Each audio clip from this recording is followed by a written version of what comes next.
You know, I got to be honest with you. I love the fact that Evergreen Park is a coach's show. Like, does anybody else have this? Head coach Jim Ramazinski of the Evergreen Park Mustangs? I don't think so. I have not heard a lot of other shows like this, so this is very cool and unique. Do you talk about it? Do you ever like throw it out there to people? Do people comment? Other coaches ever? Like, you know, my game prep was listening to what you said on the EP podcast. No, other coaches have brought it up and they think, I don't know if they're just saying this, but they think it's cool. Yeah. No, it's been, even to like when you talk to a coach and like you mention their team or you mention their names, you know, whatever it is, it's just, it adds a little fun to the season. Yeah. And I think that's what it is. I like being able to talk about our players and what they're doing and how hard they're working, and I think some people like to listen to it, so that's good. That's awesome. Well, the Evergreen Park Mustangs are out 2-0 to a quick start to the season, something you and I were talking about. I said it to you.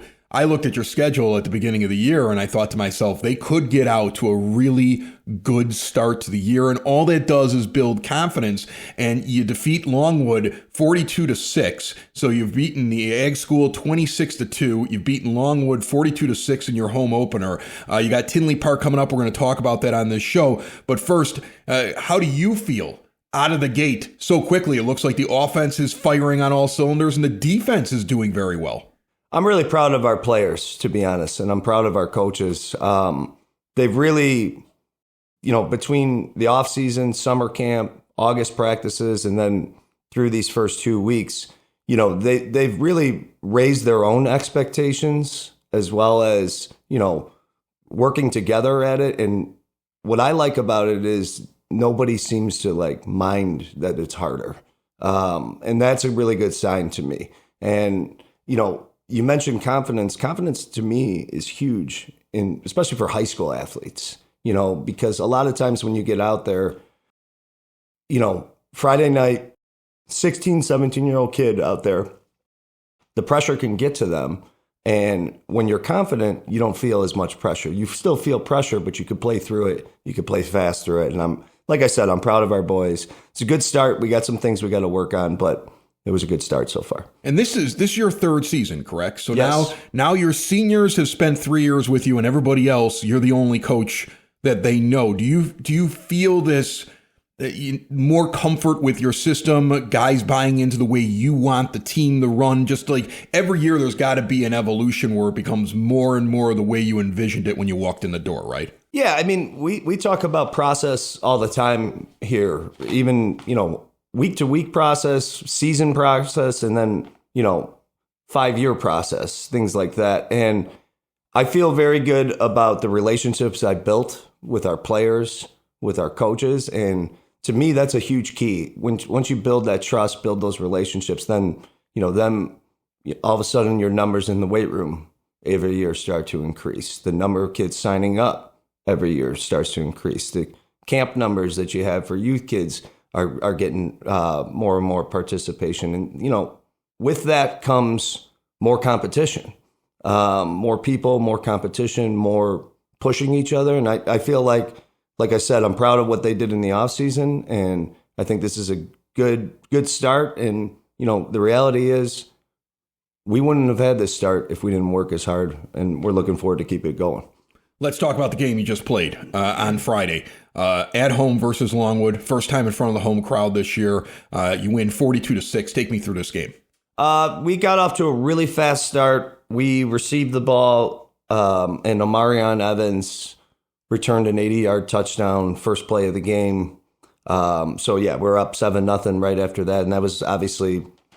That's a confidence booster. Oh, right? Yeah, that gets everybody fired up, right? I mean, you got your sidelines jumping around. Yeah. Your fan base there's a buzz now in the stadium to get things kicked off, yeah. You know, it's a second week in a row with a 75-yard or above score, 80 this week, 90 the previous week. And he's really showing how much growth he's had as a player.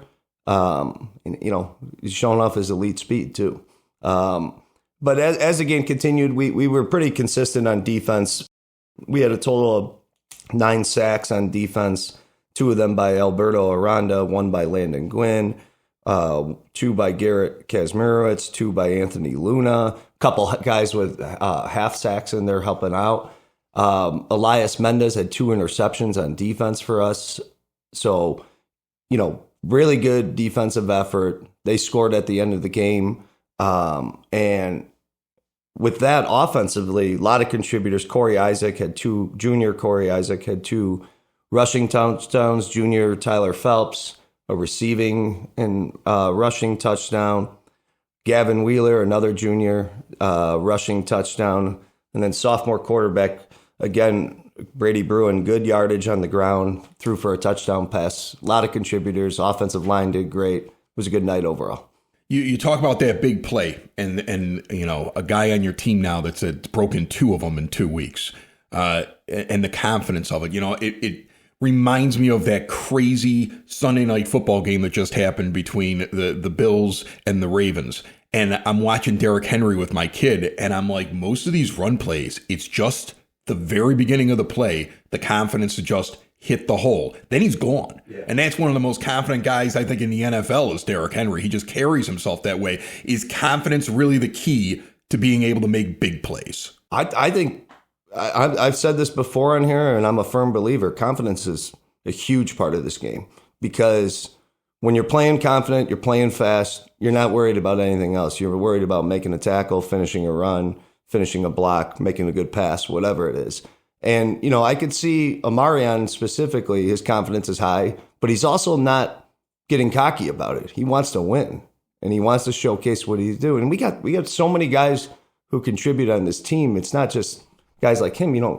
Owen Brady, a kid who's a senior, kind of a role player for us, 2 fumble recoveries already. Jesus Galvin, one of our linebackers, fumble recovery. And the confidence of a kid like Amarian, who's, in the newspaper and we're talking about, carries down to those guys as well. And if you have an entire team that's confident, but they're also humble about it and they understand what the work takes, you're going to win some games. It's that simple.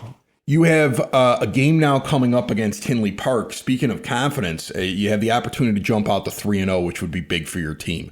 Now, Tinley is considered, what is this now? This is the one where it's the other side of the conference. They had the same basic record of you, or same finish. That's why you end up with them this year. That's how you get that draw, right? Okay, so now you have Tinley. They're 1-1. They played Romeoville for their loss. Romeoville just barely beat Stag. I was kind of trying to go back here, what kind of teams these are, what kind of competition they had. How do you view Tinley Park at this point, and what's this matchup look like to you? Well, this is that crossover with the blue. Historically, blue teams, I think I said this before on here, have a pretty high percentage wins over red. I look at this game as a great opportunity to get out there, go play a team from the blue that's well coached, that has some good athletes on their team, and in front of our home crowd, try and get a win, obviously, but also this, like you said, if we could start off 3-0, we have some good things going with our program, and we could go into conference play with a lot of confidence. So how do you approach this game? Is it mostly take a look at what Tinley's done the first couple of weeks and look at their game film? Does it matter more that you know what's working for you best? I know that I saw before the Bears game on Monday night, which was an absolute debacle, but Ben Johnson talking about the idea of, I know what these guys do well. I'm going to try to just coach that way instead of trying to, force into something that they're not ready for yet because I'm a new coach. Do you go with what's working for us over the last 2 weeks, or do you look at what's hurting Tinley? What do you attack with Tinley? How do you kind of balance that?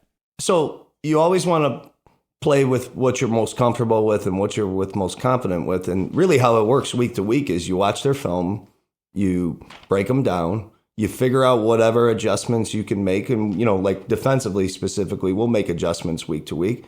And then you actually put it into practice. And then, you make your list of your adjustments that you made, and that list gets shorter as the week goes on. Because you see, okay, maybe this guy can't move to this spot the way we wanted him to. And that's fine. That's why we're there. It's an understanding of what you have at your disposal. Correct. And it's also about assessing what the other team does well, trying to take that away, but also balancing what type of talent and players you have on your team, because you don't want to ever put yourself in a position where you got a guy playing a spot that is not comfortable playing it or is not ready for that position. So a lot of prep, a lot of trial and error week to week. And, we get better at it as the season goes on, to be honest. My staff, we've been working together now a few years. We're getting better as time goes on as well. So, but yeah, it's a process each week. It's long weekends of the coaches meeting, talking, coming up with game plans, talking, sending the scouting reports to kids, all that good stuff. So, but at the end of the day, we want to prepare our boys that way. We want them to be prepared, because when we prepare them, that confidence does get up, because they've seen a lot of these things at practice. They know what's going on. The game on the 12th, another Friday night, 7 p.m. kickoff. It's going to be at Evergreen Park, back-to-back home games. An exciting team off to an exciting start. Good luck this weekend. Thank you. Appreciate it. We hope to see everyone Friday night, and go Mustangs. It's the EP Podcast. All things Evergreen Park. It's the EP Podcast. Evergreen Park.